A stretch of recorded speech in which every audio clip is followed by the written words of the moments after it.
Hi dear students, this is Sunil Kaul and once again we will meet in the chapter Natural Resources, जो chapter number 5 है.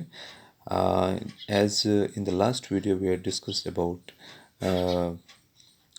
discuss about the moment of the year, जिसमें हमने सारा discuss किया था. इससे पहले हमने डिस्कस किया था intensity of the heat, low pressure and high pressure क्या होता है, ये सभी हमने डिस्कस किया है. ठीक है. Today we will discuss about the water cycle. Water cycle क्या होता है? As you see in the picture जो आप देख रहे हैं, this is the land portion, the blue portion, green portion and blue portion is consist of the ocean और any river. ठीक है, जो वाटर लेवल है. आप देखते हैं कि जो ऊपर है, जैसे कि ये ऊपर ड्रॉपलेट्स जा रहे हैं तो ये ऊपर काफ़ी जमा हो जाते हैं ड्रॉपलेट्स. और इस तरीके से ये जो साइकिल है, एक प्रोसेस होती है. जैसे कि आपको पहले कहा था कि एक जो सूरज की रोशनी होती है, रेडिएशन जब पड़ती है, सनफॉल होता है किसी ओशन पर, किसी रिवर पर या किसी मतलब पॉन्ड पर, तो वहाँ एक प्रोसेस हो जाता है. एक प्रोसेस जो बन जाता है, उस प्रोसेस में क्या हो जाता है, जो मॉलिक्यूल्स होते हैं वाटर के, उनमें एक कैपेसिटी होती है हीट एब्जॉर्ब करने की. तो जब तक वो हीट एब्जॉर्ब करते हैं तब तक वो हीट गेन कर लेते हैं. जब वो एक्सीड हो जाता है तो वहाँ पर एक प्रोसेस बन जाता है वाटर वेपर्स की.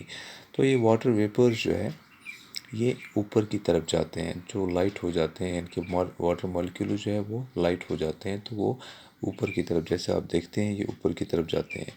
तो ये टनी ड्रॉपलेट्स जो है,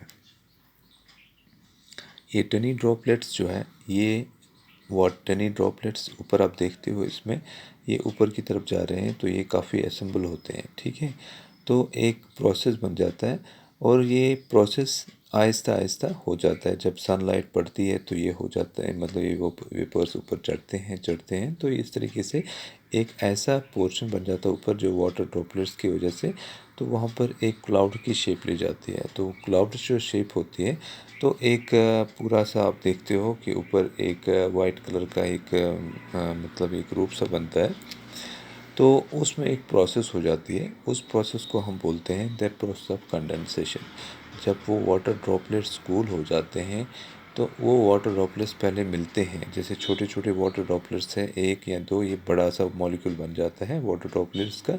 तो ये वाटर ड्रॉपलेट्स जो है, इसमें वेट जो है वो कंडेंसेशन जो हो जाती है, तो ये अपने आप को मतलब हैंग नहीं कर पाता है, तो एक प्रोसेस बन जाता है. तो ये नीचे फॉल डाउन होता है रेन की सूरत में.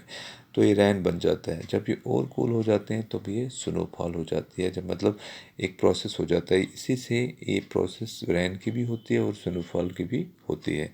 तो ये जो वाटर साइकिल है, यहाँ से मतलब सूर्य से स्टार्ट होता है, रेडिएशन से फॉल ऑन होता है वाटर पर. तो वहाँ पर एक कैपेसिटी होती है जो वाटर की होती है, वो एब्ज़ॉर्ब कर लेते हैं. तो वो एब्ज़ॉर्ब करने के बाद एक्सीड हो जाता है, तो वो वाटर वेपर्स की सूरत में ऊपर हो जाते हैं, लाइट वेपर्स में.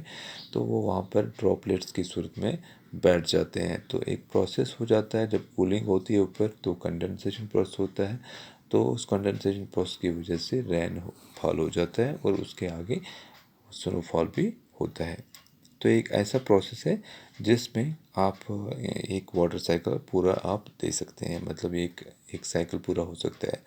अब आपको पता है कि एक कंसिस्टेंसी होती है जो वाटर में, जो आप देखते हैं. अगर हम घर की मिसाल ले लेंगे, एक example, we will take the any utensil जिसको हम गैस पर रखते हैं, पानी उसमें होता है, ऊपर हम ढक्कन रखते हैं. तो हम ढक्कन जब बंद करते हैं, गैस चला होता है, तो जब ऊपर देखते हैं हम ढक्कन को, तो वहाँ पर एक ढक्कन पर छोटे छोटे ड्रॉपलेट्स होते हैं वाटर के. What is that? That are the मतलब that droplet is that's a droplet of water. अब वो जो आप देखते हो, अब कुछ कूलिंग जब होती है, जब हम उसको ढक्कन को ऐसे रखते हैं, गैस को बंद करते हैं, आधे घंटे के बाद ये उस वाटर ड्रॉपलेट को हम देखते हैं बहते हुए. तो इस वाटर ड्रॉपलेट की वजह से अब ये जो पानी है नीचे आ जाता है उसका. तो यही प्रोसेस यहाँ पर भी होता है. तो ड्रॉपलेट ऊपर चढ़ता है, तो ये ड्रॉपलेट गोल गोल होते हैं. तो जब ये कूल हो जाता है तो ये बह जाता है. ठीक है, यही प्रोसेस यहाँ पर भी होता है.